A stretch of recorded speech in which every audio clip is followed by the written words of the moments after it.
Pemirsa, terima kasih Anda masih menyaksikan Gapai Kemuliaan dalam episode Ustadz Menjawab. Pak Hilman, kita lanjutkan ke pertanyaan kedua. Ini dari Ibu Iyah di Jakarta. Kita bacakan, Ustadz, saat ini saya berada pada pernikahan untuk yang kedua kali. Namun saya tidak merasakan kebahagiaan. Saya justru tersiksa dengan banyak hal yang tidak saya harapkan dari suami, yang tidak bisa saya utarakan. Bagaimana saya harus bersikap? Karena saya selalu menangis dan ribut setiap hari. Duh, ini pasti berat ya Ibu ya. Mari kita dengarkan jawaban Ustadz Hilman. Mudah-mudahan bisa ada sedikit kelegaan ya setelah mendapat jawaban. Gimana? Ya, bismillahirrahmanirrahim. Mudah-mudahan Bunda dikasih kesabaran dalam menyikapi semua yang terjadi dalam hidup. Sabar itu bukan diem ya. Sabar itu artinya al-habsu wal man'u. Sabar itu artinya menahan diri dan mengendalikan diri agar kita tidak melakukan sesuatu yang dibenci oleh Allah. Nah sekarang hidup kita harus terus berjalan Bunda. Kalau kita merasa bahwa dengan rumah tangga ini tidak menjadi ladang pahala untuk kita, maka apa yang perlu kita pertahankan dengan semua yang ada gitu.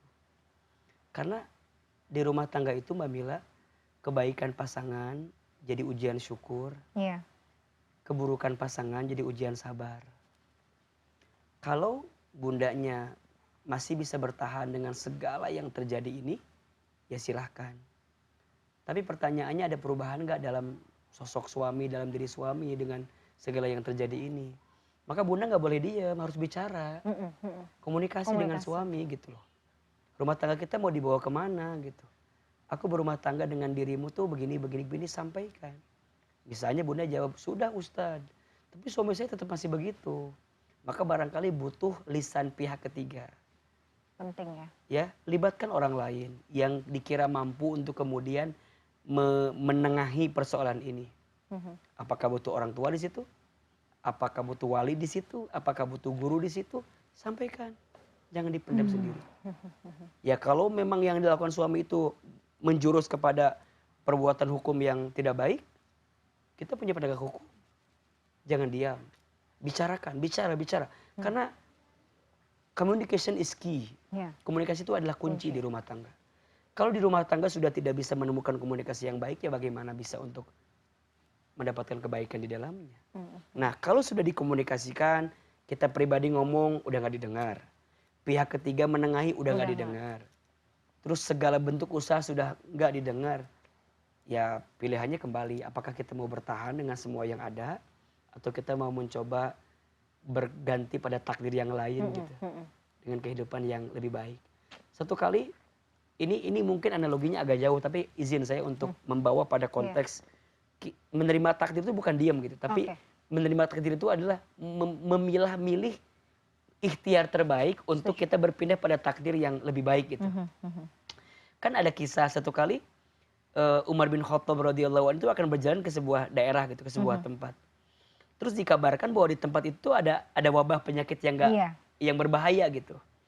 Nah, para sahabat lain bilang gini kepada Khalifah Umar bin Khattab, wahai Khalifah, kita udah datang aja ke sana, kan urusan mati mah takdir Allah gitu. Kan urusan kena amal, urusan takdir Allah gitu. Tapi apa jawaban Umar? Justru dengan kita tidak berangkat ke sana, kita memilih takdir lain yang kita berharap Allah pun ridho dengan takdir yang kita pilih. Nah, sekarang kan pada konteks ini kita tahu nih, di sini tuh nggak baik gitu, berbahaya, sulit, tragis, sedih gitu.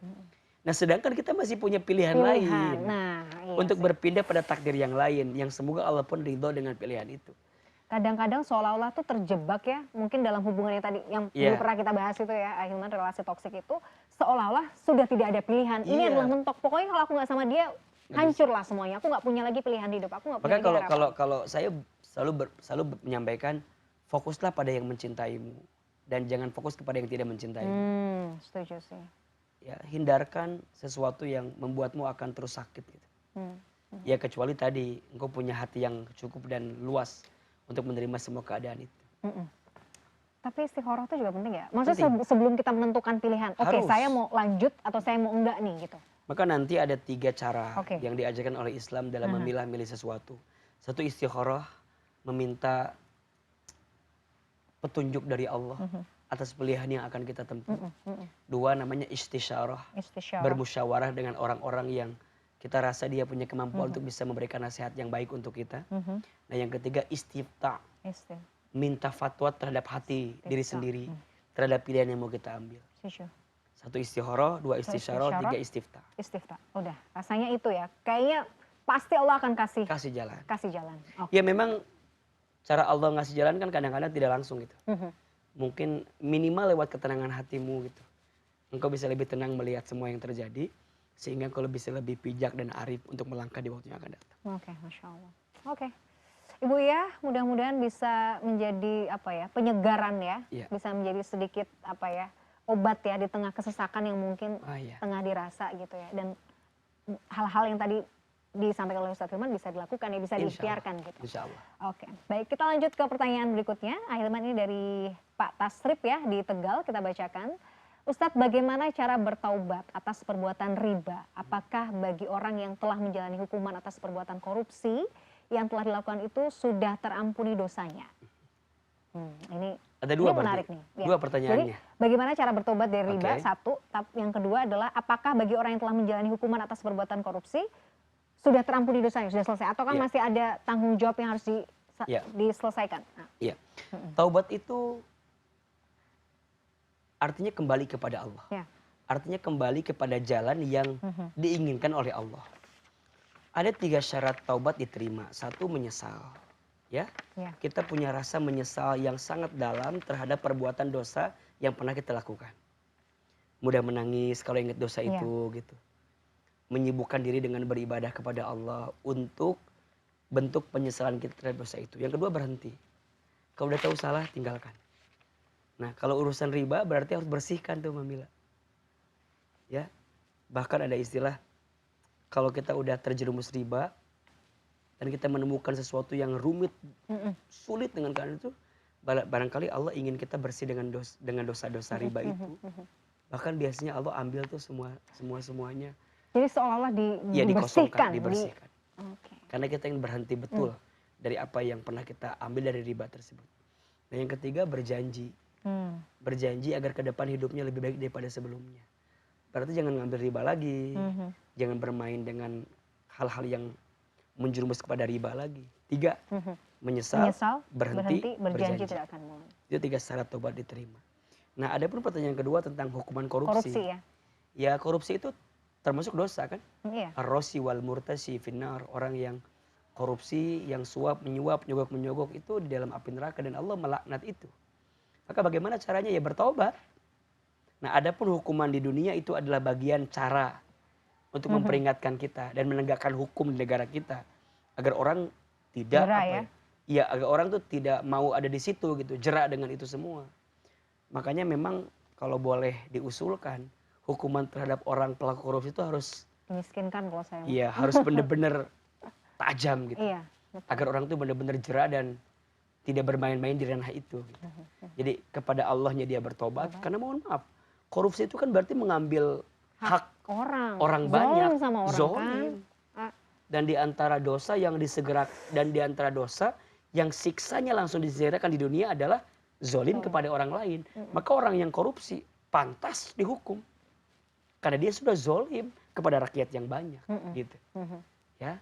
Jadi dia taubat, kemudian ya kalau harus melewati kasus hukum, maka ya dihukum. Ya. Apakah menyelesaikan masalah? Belum tentu. Harta yang dia dapat bagaimana? Iya ya. Tapi berarti kalau misalnya masih ada sisa-sisa harta haram yang dia dapatkan dari hasil korupsi itu memang harus dikeluarkan. Sebaiknya dibersihkan. Dibersihkan. Ya dibersihkannya bisa lewat tadi infak, sedekah, berbagi kepada sosial lebih banyak sampai habisin semua gitu. Jangan sampai, mohon maaf ya, uang korupsi itu masuk ke darah dan daging keluarga kita. Yang khawatir, mohon maaf, ya di antara faktor kenapa doa itu belum dikabulkan karena masih ada harta haram yang kita makan.